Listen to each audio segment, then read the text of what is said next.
Hai, apa kabar pemirsa? Jumpa lagi di People and Inspiration bersama saya Rolando Sambuaga dan juga sosok-sosok hebat nantinya yang akan kita tampilkan yang akan berbagi inspirasi membangun negeri.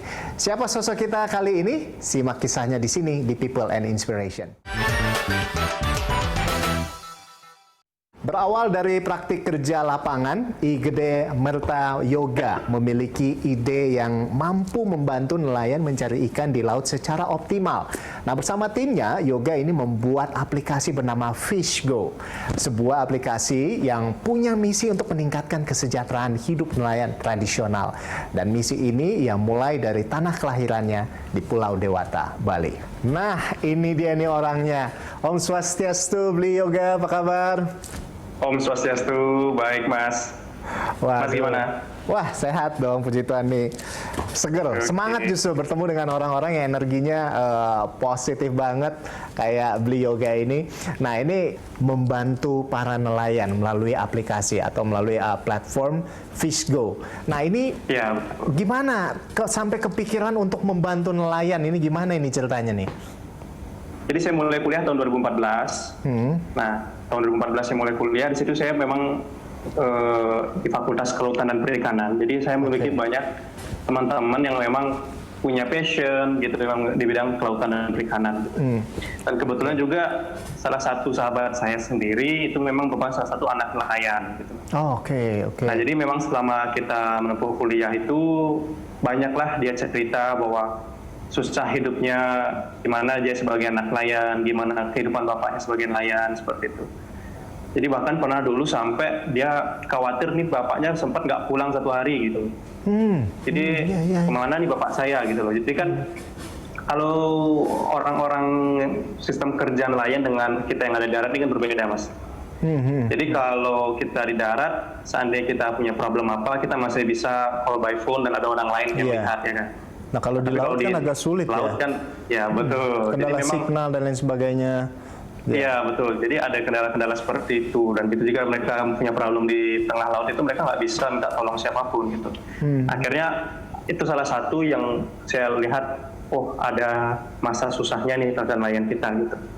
Dan di sisi lain, kenapa akhirnya saya mulai muncul niat untuk membantu itu, Mas. Jadi kalau Mas main ke Bali, Mas bisa lihat itu kita kan hidupnya pantai itu identik dengan Bali, betul kan? Iya. Jadi sempat saya waktu itu juga istilahnya punya praktek lapangan seperti itu. Kita join sebuah project bareng sama Balai Penelitian Observasi Laut itu di bawah Kementerian Kelautan dan Perikanan. Jadi projectnya ini adalah fokusnya adalah memanfaatkan teknologi yang khususnya adalah remote sensing atau penginderaan jarak jauh dan juga modeling oceanografi yang implementasinya adalah kepada ekosistem yang ada di pesisir seperti itu. Jadi concernnya itu seperti ada ekosistem mangrove, lamun dan juga terumbu karang seperti itu. Tapi setelah saya mengikuti praktek tersebut, kok saya lihat ini hanya berakhir sebagai bentuk tulisan gitu loh. Sangat disayangkan gitu. Maka dari situ saya tergerak. Saya punya problem yang ingin saya pecahkan dan saya punya teknologi yang saya anggap sebagai sebuah solusi. Apa sih yang bisa kita bantu kepada masyarakat lokal kita sendiri gitu, lebih seperti itulah. Sebetulnya masalah utama yang dihadapi oleh nelayan di Badung itu, di Bali itu sebenarnya apa sih sebetulnya?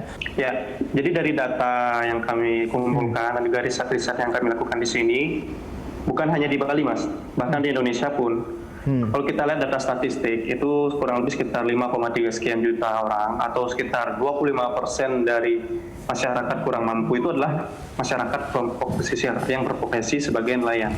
Oke. Jadi kalau Mas tahu lagu yang kita sering dengar bukan lautan tapi kolam susu ya kan?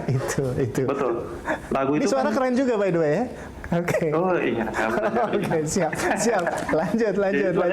Lagu itu ingin mengajarkan kita bahwa negara kita ini punya potensi yang di sektor kelautan perikanan yang melimpah. 2/3 wilayah kita adalah laut.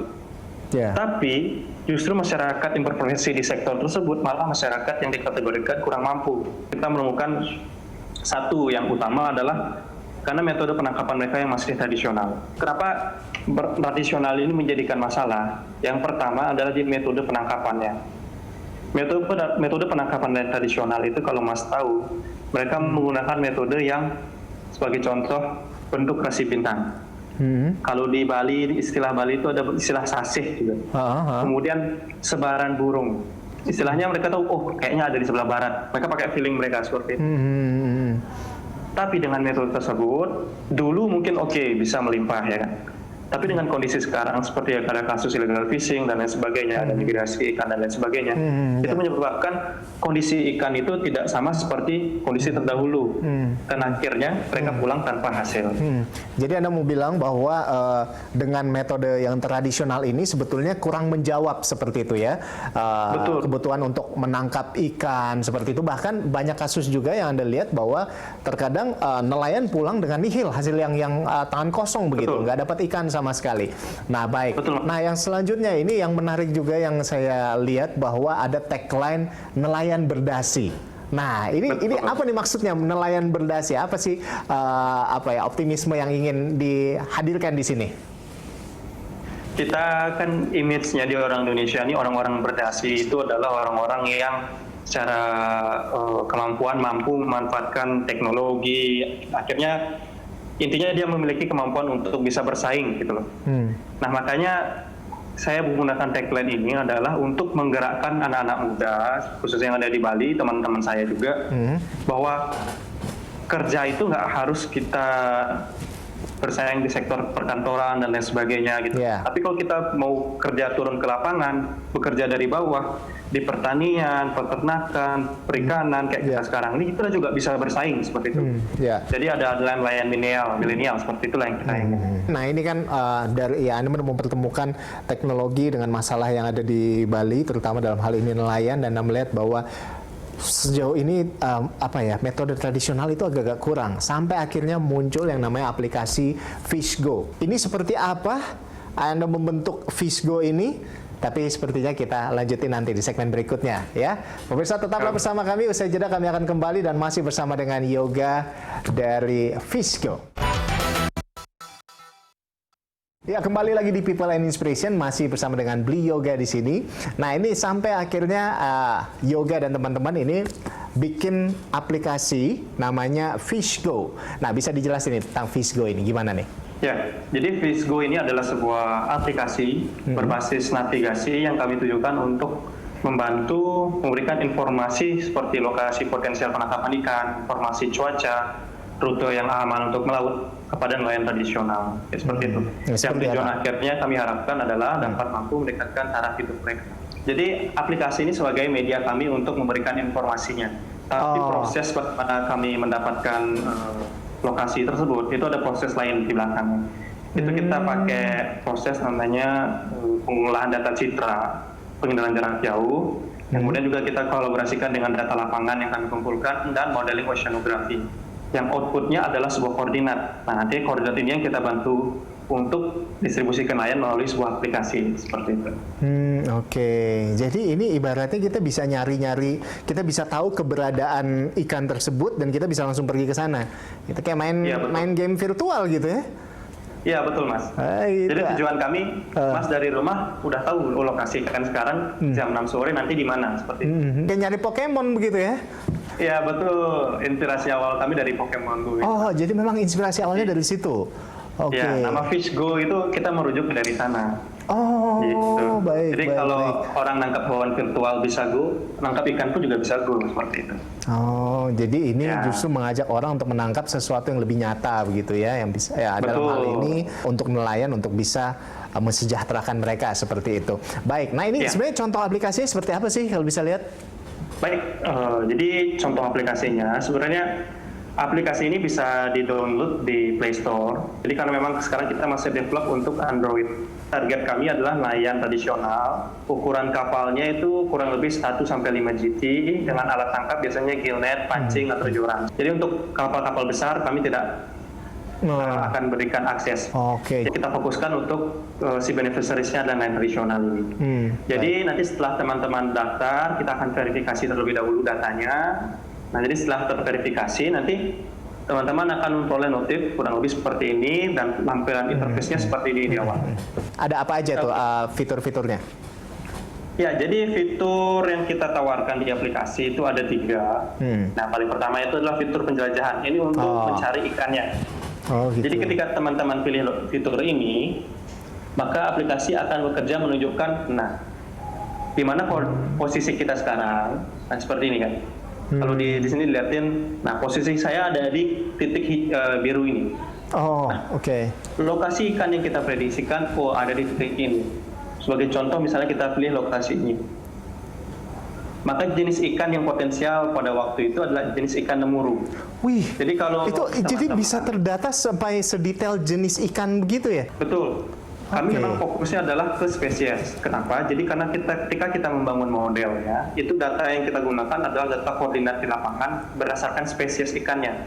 Ikan itu punya karakteristik spesial seperti kita, kondisi yang nyaman untuk hidup di mana, lokasi ikan yang cari makan seperti apa. Itu yang kita gunakan analisisnya untuk menentukan lokasi-lokasi ini. Tapi kita sesuaikan dengan jenis alat tangkap nelayannya. Jadi kalau di Bali, itu rata-rata kita gunakan gillnet. Nelayan tradisional itu menggunakan gillnet atau jaring insang lah bahasa Indonesianya. Jadi dengan jaring insang itu biasanya kita prediksikan, karena lebar jaring insang itu kurang lebih dari permukaan sampai bawah itu kira 8 sampai 15 meter. Maka kita prediksikan di jam berapa ikan itu akan naik ke permukaan di kedalaman. Oh, oke. Itu sudah diprediksikan ya? Ya, prosesnya seperti itu Mas untuk penentuan lokasinya. Jadi setelah Mas pilih lokasi, tinggal klik mulai penjelajahan. Nah, nanti akan dituntun oleh Maps kita di aplikasi kita ke port terdekat terlebih dahulu. Sebagai contoh, port terdekat kita ada di Kedonganan, di Jimbaran. Nah, dari situ akan ditunjukkan ke lokasi kita. Nah, di sini akan diberi informasikan berapa kecepatan anginnya, ketinggian gelombangnya berapa, waktu tempuhnya, estimasinya spesifik berapa. Jadi ya? Oke, sedetail itu ya, baik-baik.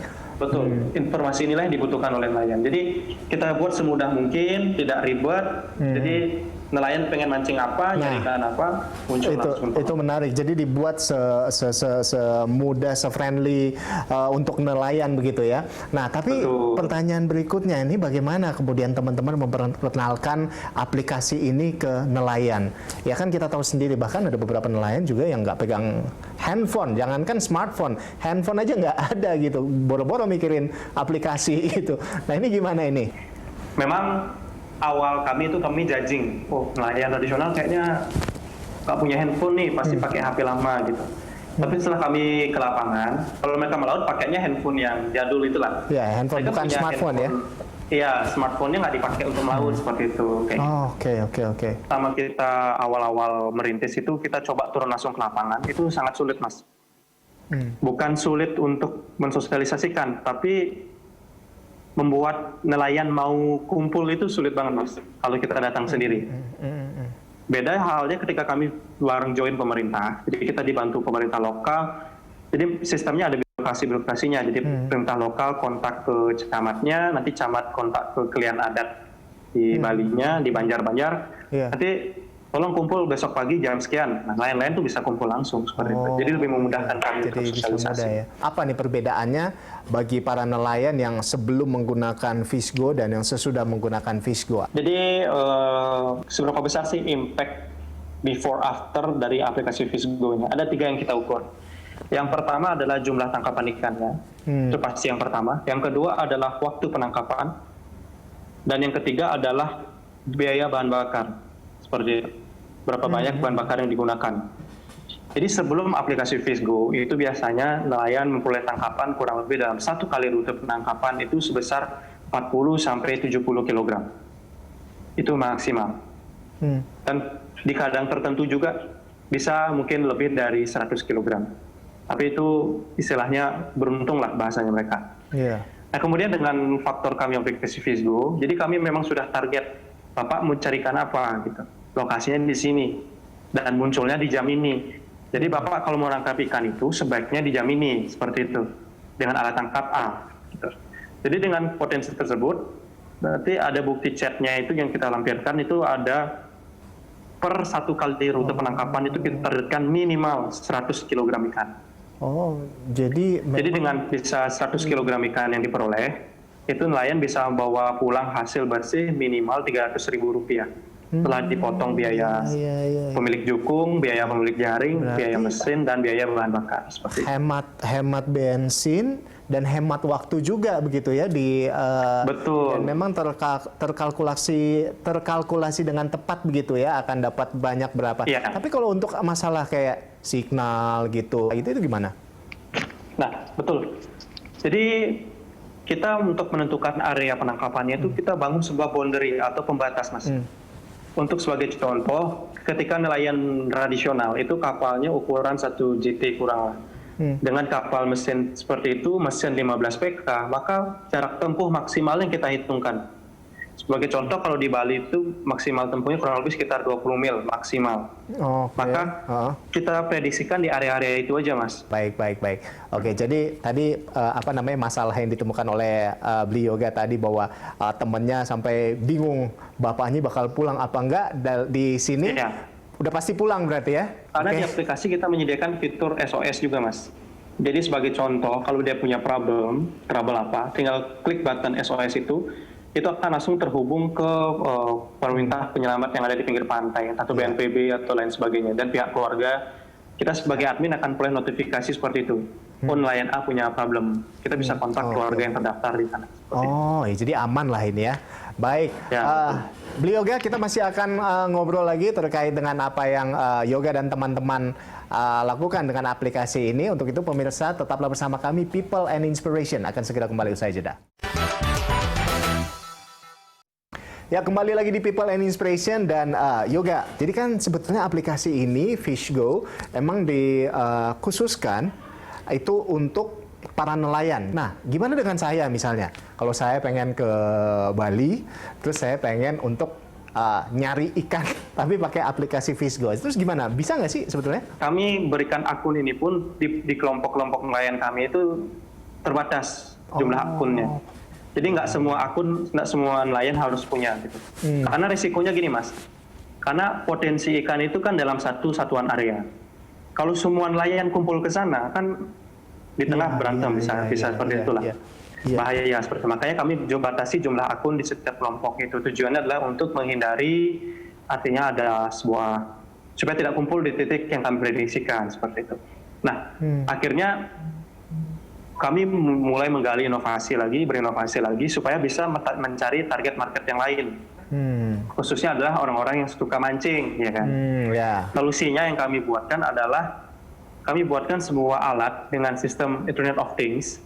Jadi alat ini menggunakan sistem akustik, menggunakan sensor yang nanti bisa dipasang di bawah kapal ataupun dipasang di samping kapal. Nanti dia akan menembakkan gelombang ke bawah, gelombang suara ke bawah. Nanti ketika gelombang suara itu mengenai objek di bawah air seperti ikan dan lain sebagainya, data itu akan dikirim ke receiver, kemudian akan ditampilkan di aplikasi FishGo. Memang ini adalah alat tambahan yang ada di aplikasi FishGo.